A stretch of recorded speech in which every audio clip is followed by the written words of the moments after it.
केंद्रीय मंत्री एवं गुरुग्राम लोकसभा से भाजपा उम्मीदवार राव इंद्रजीत सिंह गुरुग्राम को पटेल वाटिका नूंह में पहुंचे। पटेल वाटिका नूंह में राव इंद्रजीत सिंह ने कार्यकर्ताओं से मुलाकात की और लोकसभा चुनाव की तैयारियों में जुट जाने के लिए दिशा निर्देश दिए।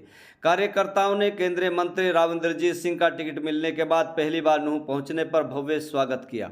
राव इंद्रजीत ने मेवात की रेल की पुरानी मांग को आने वाले 5 वर्षों के अंदर पूरी करने का भरोसा दिया है और मेवात का और भी बेहतर विकास करने की बात कही है। राव इंद्रजीत ने अपनी वार्ता के दौरान कहा है कि मेवात से पहले कम वोट मिले थे, लेकिन इस बार बहुत ज़्यादा वोट मिलने की उम्मीद जताई जा रही है।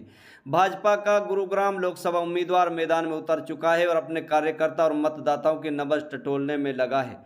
हालांकि राव इंद्रजीत ने कांग्रेस पार्टी पर तंज कसते हुए कहा कि मेवातियों को कांग्रेस पार्टी ने हमेशा वोट बैंक समझा है और भाजपा से डराने का माहौल बनाकर रखा है, लेकिन देश में भाजपा एक ऐसी इकलौती पार्टी है जो सबका साथ, सबका विकास और सबका विश्वास की बात करती है।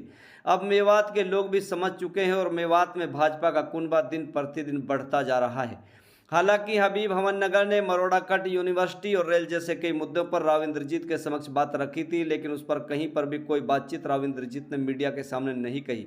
केवल रेल का सपना आने वाले 5 सालों में दिखाने की बात कही है। अब देखना ये होगा कि आने वाले लोकसभा चुनाव में ऊंट किस करवट बैठता है। देखिए आगे की रिपोर्ट। हमारे राव साहब से यहाँ हरियाणा से रिलेटेड तो मांग नहीं है। अगर लोगों को जो उम्मीद है राव साहब से, एक तो हमारा मरोड़ा कट है, उसमें विचार कर लेंगे राव साहब इलेक्शन के बाद। एक हमारी यूनिवर्सिटी का है, एक हमारी रेलवे का है। रमजान के दौरान मेरे को नूंह में आने का अवसर मिला।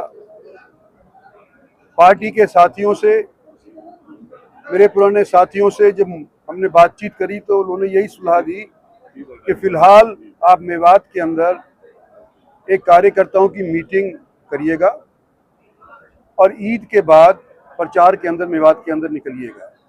तो उनकी सलाह मानते हुए मैंने फिलहाल आज 4 तारीख को मेवात के अंदर ये कार्यकर्ताओं की मीटिंग करी है और जो भी हमारी पार्टी के साथ जुड़े हुए साथीगण हैं, बड़े बड़े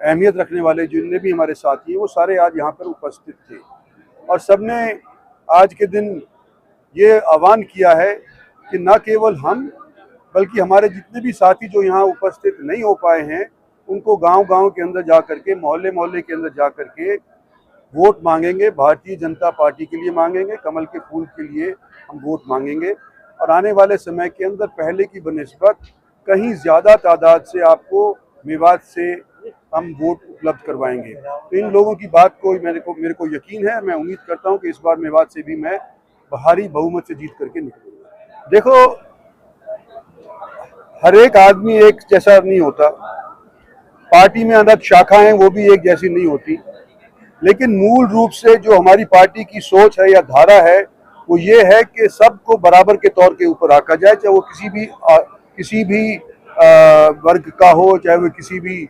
रिलीजन का हो।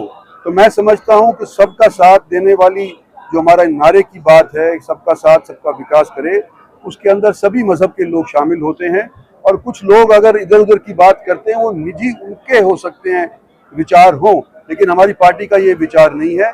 हमारी पार्टी का तो यही विचार है, हमारे प्रधानमंत्री का यही विचार है कि सबको साथ लेकर के हिंदुस्तान को अगले 25 साल के अंदर, जब हम 100 साल पूरा कर लेंगे आज़ादी का, उस टाइम तक भारत को विकसित देश बना करके हम दुनिया के मानचित्र के ऊपर खड़ा कर देंगे। ये जो केसेस हैं पहले से ही दर्ज हैं, ये कोई नए केस तो आज तक दर्ज हुए नहीं है। तो जैसे हिंदुस्तान की न्यायपालिका है, हम भी वकील हैं, ये भी वकील हैं और भी साथी यहाँ पर वकील बैठे हुए। हिंदुस्तान में जुर्म करने के बाद कई साल बीत जाते हैं सजा मिलने तक। न्याय प्रक्रिया इस किस्म की है।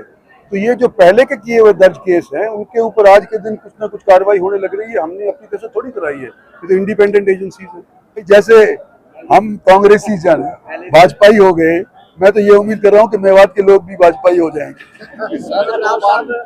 मेवात की जनता को तो अभी तक हमने अलग तौर के ऊपर तो आका नहीं, ना हरियाणा सरकार ने, ना भारत सरकार ने। और जो अभी जिक्र हुआ था कि भाई मेवात के अंदर रेल की पटरी जरूर बिछनी चाहिए, तो पिछले साल का जो बजट था उसके अंदर एक खाता खुल गया है बिना खाता खुले उसके अंदर पैसा दर्ज नहीं होता है। तो ये जो हमारी रेलवे लाइन की जो हमने ऐलान किया था आज से 5-7 साल बरस पहले, वो पहले तो उसके ऊपर हम अमल नहीं कर पाए क्योंकि रेलवे के पास इतना पैसा नहीं था। लेकिन अब आज के दिन जब हमारा देश समृद्ध हो रहा है, हमारे खजाने के अंदर पैसा है, तो मेरे को पूरी उम्मीद है कि आने वाले समय के अंदर 5 साल के अंदर मेवात के अंदर रेल भी दौड़ने लग जाएगी।